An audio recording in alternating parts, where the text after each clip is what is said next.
How much does it cost to market a self-published book? Hi, I'm Pooja Mohan. I'm an indie author, aka a self-published author, and welcome to my writing studio. I've been getting a variation of this question quite frequently.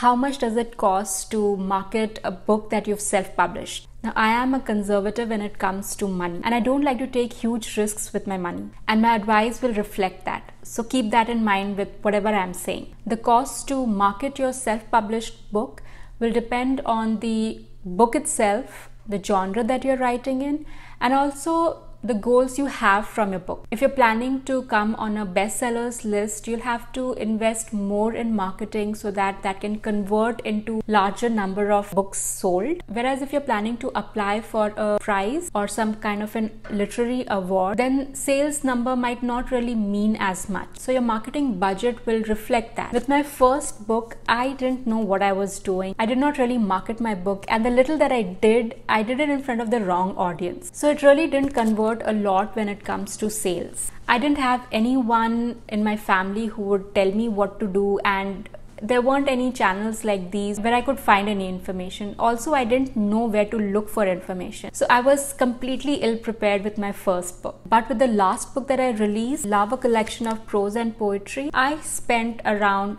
22,000 to promote my books in various types of marketing. I did not spend all the money in one go. There were a few things that I did before the book was released, then a few things that I did after the book was released, and then I did some promotions almost a year after the book was released. But I did not see it translate into a lot of sales.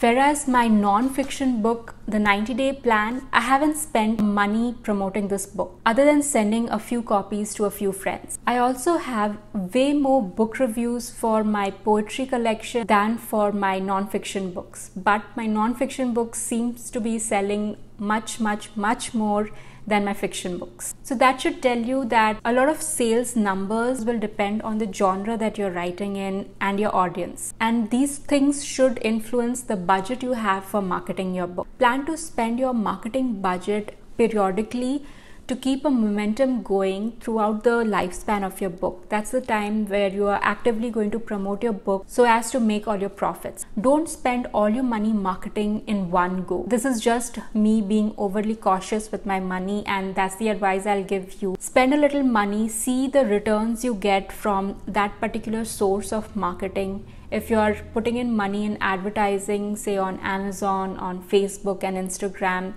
see the returns you're getting. If you're not getting good returns, start tweaking your marketing, your target audience, and all the things that goes into marketing. And if you're working with influencers, learn to read how their audience are interacting on their social media platform. Depending on the genre you're writing in and your target audience, where they hang out, see their buying patterns, and then create a marketing budget. I'll be trying a whole host of new things when it comes to marketing with my next book release, and if you'd like to see how these new strategies work out for my book, subscribe to my channel and make sure your notification bell is turned on so you know exactly when those videos go up. If you have any questions about self-publishing, productivity, writing, leave them in the comment section below and I'll try to answer them in one of these videos. If you have any questions on cost of self-publishing, check out this playlist, or if you have any other questions on self-publishing, check out this one. And I'll see you in the next one.